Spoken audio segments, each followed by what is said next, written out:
Okay, so this is another eureka moment.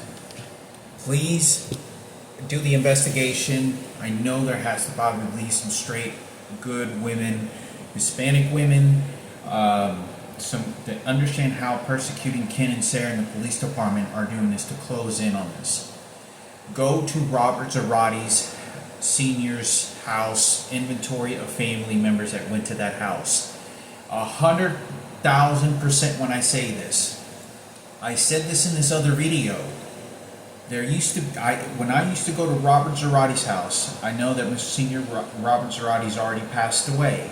This is why, well, before I get into anything, Senior Robert Zarates already passed away, and Bubba, who was my brother, like my brother, passed away in a car wreck with Edward. Okay, look at this. Please look into this. I don't even know if both these individuals are still alive anymore.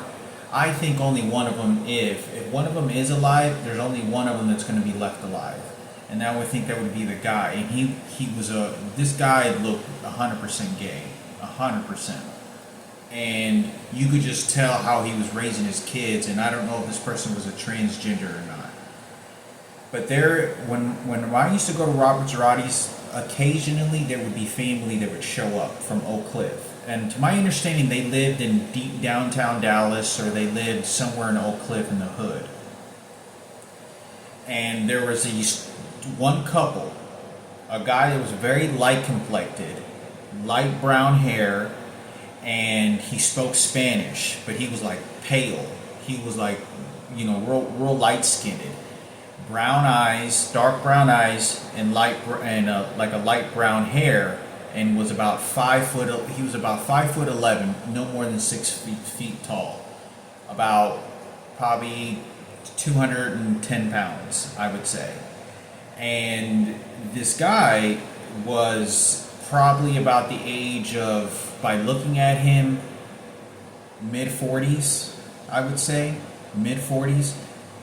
He used to come and show up with his woman, his wife, and she was real heavy set. She was real fat. And it was a Mexican lady. And she looked very stubborn, and she had a persona of someone that was angry. And I remember they just walked by. They showed up like every 4 months, because you got to understand, when I was like living at Robert Zarates' house, like I would be watching videos, play video games, and then they would just show up to visit. And every time they showed up, almost every time, they always brought these two little kids. And these, I'm not here to persecute little kids for not being masculine or anything, but these kids, they almost kind of looked like they were probably going to be gay. And, they were really, one second.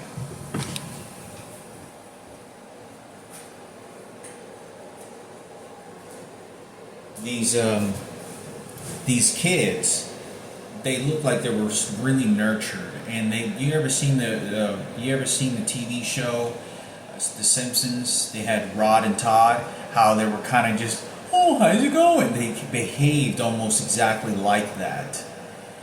Like that. And one was a little bit taller than the other. One was like 2 years older than the other. And they were always together. And I was in the kitchen one day, and I had sat down just to start eating, and she was sitting at the very end of the table. Robert Zarates, I don't think, was there. He might have. I went to go sit down at the table, because it was very common for me to sit down and for them to make a meal, Alicia to make a meal, cooking, or Mary, but it was mostly Alicia all the time, and they would make a meal and we'd all eat. She sat at the end of the table, and the way that she was behaving like a detective. And this woman always wore a muumuu. She didn't look like she took care of herself very well, but she was real heavy set.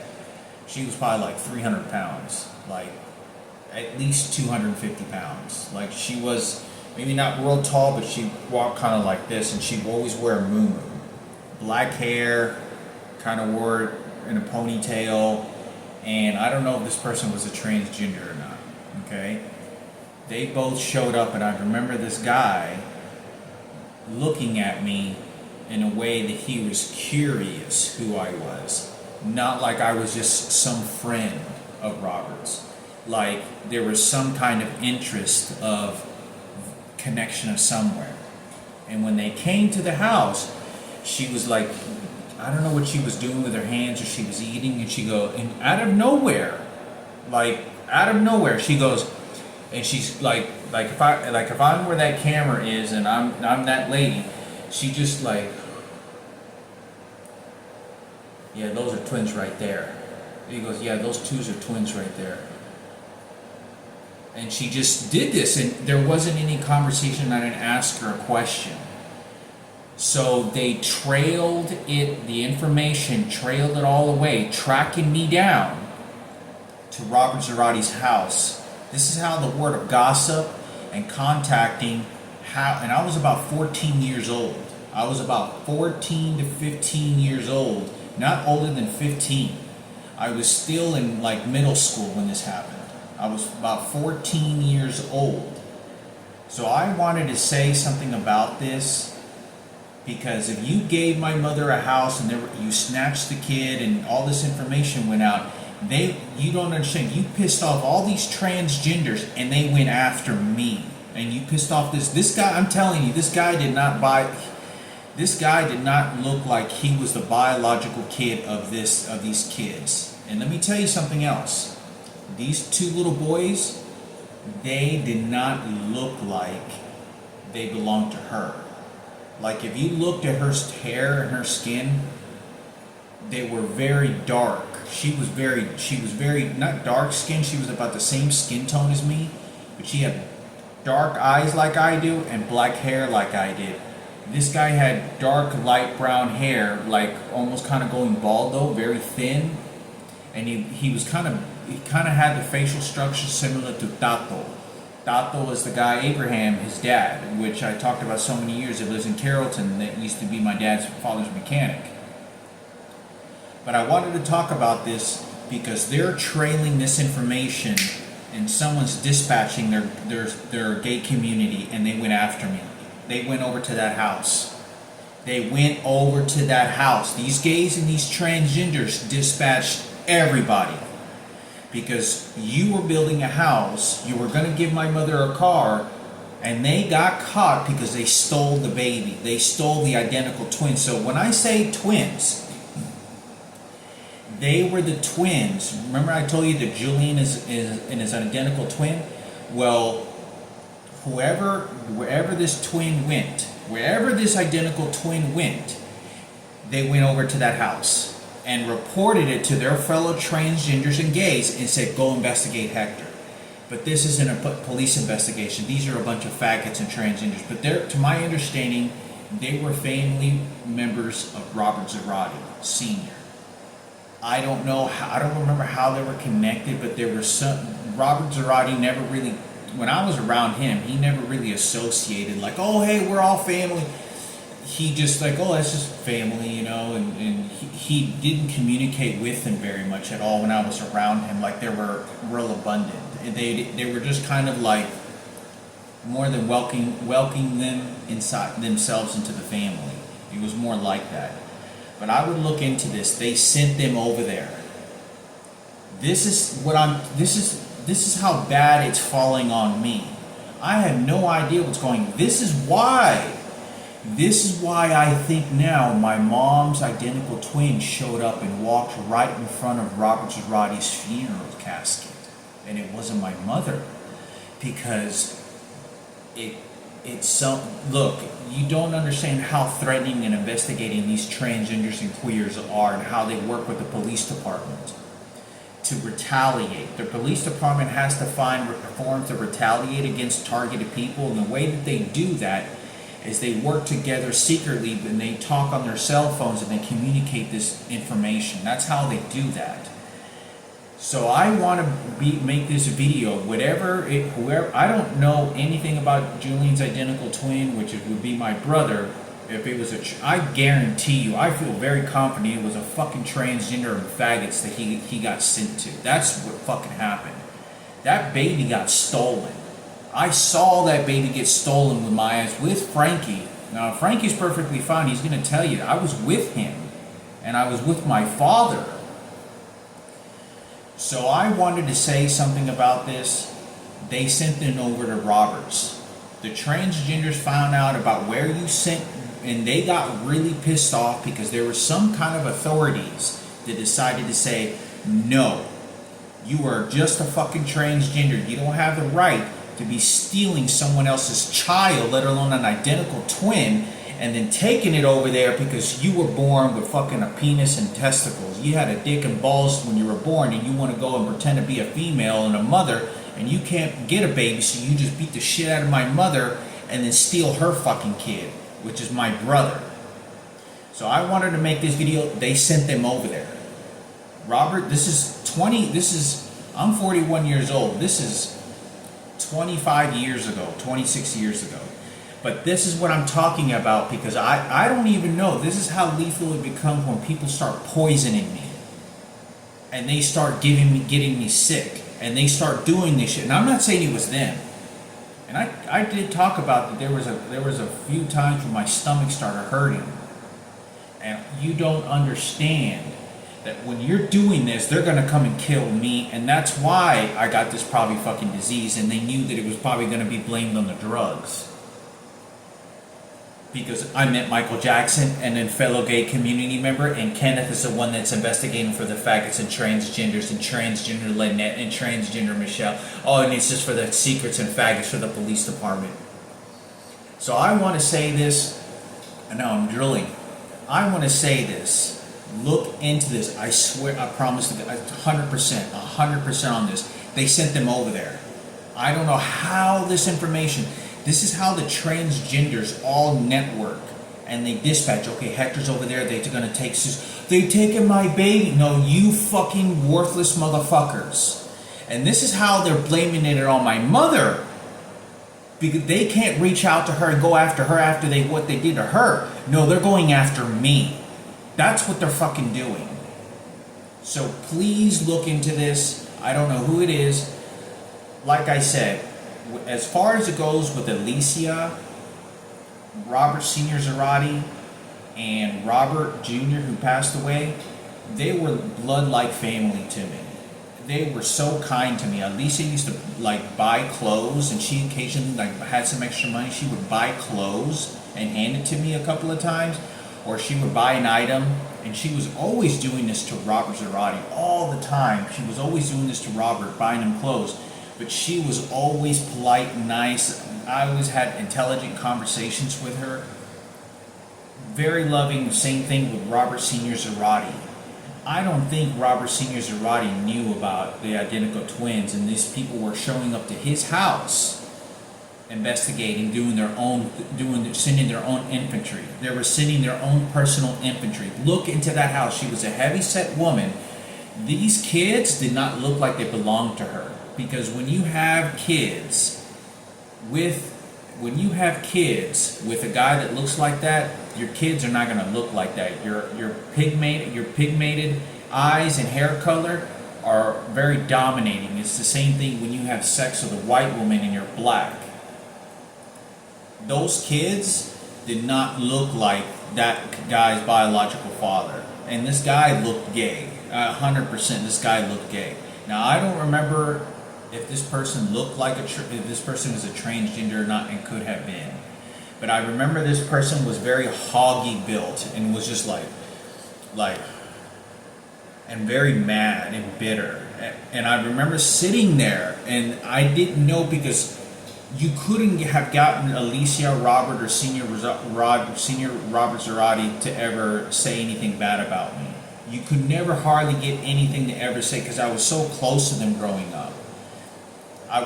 We went to the movies hundreds of times. His dad would pick us up and give Robert some money. Robert would, and we would always look after each other, because Robert said, Robert Sr. would always say, okay, well, I'm not with you guys, and make sure you guys look after each other, okay? That you're out there alone, you don't know what can happen to you. So we were always kind of like brotherly like. I'm telling you, every time we went somewhere to the mall, his dad would take us, jump in the back truck or whatever it is. but they went to that house. They went to that house. I don't know if they were talking on the internet. I don't know if they were dispatching the transgenders. This person was fucking pissed. And I remember they weren't necessarily directing it at me because they knew I was a kid. They knew I was a kid and I was young. But I remember this person didn't particularly have a very fond, loving, sort of inviting vibe toward me. They were more like just showing up, looking around. And I never saw them other than them randomly show up on a weekend to do an investigation, to randomly to visit the family and have a couple meals and hang out for a while and then leave.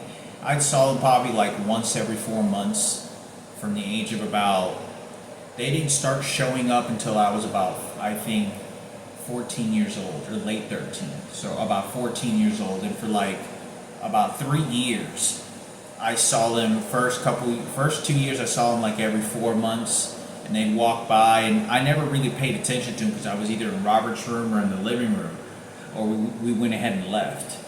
But they always brought their kids, and I remember this guy looking at me and someone pointing him out to me. So this is a riot of homosexuals and transgenders that not only went after my mother because you tried to reuniting him with his identical twin Julian, but they went after me. And I remember so distinctively, the kids weren't in the room. These two kids were not identical twins. One kid was actually older than the other. And I remember that because when they showed up, they said, oh yeah, they're brothers. But you could tell one was a lot taller than the other. One was like this tall, and the other one was this tall. You could tell one was a little, like a year or two younger than the other. And I remember having that conversation. So within a couple of visits, or within a year, I remember she was sitting at the table like a sort of hoggy built, and was just looking like mad about something, but wasn't looking at me, and then looked at me like kind of like questioning and then looking down and said, yeah, those two are twins right there. And I kind of was just looking. I'm 14 years old. I don't know why you have a reason to say that, because there's nothing in the conversation. So you know how at Ken Cooper, I talked about that in Sarah Cooper, they just start throwing information and start playing how I can trick your mind. That's exactly what this person was doing. And they would throw information to watch how I react. But this person was like 300 pounds. I'm not even kidding, at least 250 pounds, at least that. They were probably about 5'6", but this lady was wearing a muumuu. I don't think I'd ever seen this person wear anything else. I've never seen him wear anything else than a muumuu, and would walk like that. And I remember her sitting, and it was just me and this person, and there was like Alicia or Mary in the kitchen cooking, and I just happened to sit there or maybe start eating. Because Robert told me, oh, why don't you go in the kitchen? I'll be there in a second. I have to go use the restroom. It's like, all right. And so I go, I sit down, and she just like there's a very bitterness, anger, and they went after me. You could track these people down. There's ways to figure out who went in that house, because there was a lot of bigger investigation. That's why my mom's identical twin showed up, because they found out something was connected there. So they may have not had anything to do with Robert Zarates, but the faggots and transgenders sent them over there. So this is how they're retaliating against me. I need to do this for my mother and Julian. They sent them over to that house. Those kids are no longer alive. Obviously Edward and Robert Zarates and Senior. But they sent them over there to start, fuck you, Celestina is, we're going to fuck that bitch up and her kids. Because if you did that to her, if you don't allow them to steal that child and do whatever the fuck they want, then go over there. And that's what they did. Look into it. There's ways you can do it. There's ways to track down these people. There's a way to track down who it was, who these two kids were. But Alicia knows who they are. Talk to Alicia. Alicia's going to be the best person that's going to tell you this. Alicia was not very familiar with these people. The vibe of the energy that was always when they showed up, Alicia wasn't deeply connected to these people. But could see that she made communication with them. It wasn't all loving whenever they showed up. They was like, oh, hey, how's it going, you know, and it wasn't all like loving. You could just, the vibe was different. So I wanted to say this, look to what's going on. They went after me. They went to that house and they dispatched them. These are the faggots and transgenders that did this.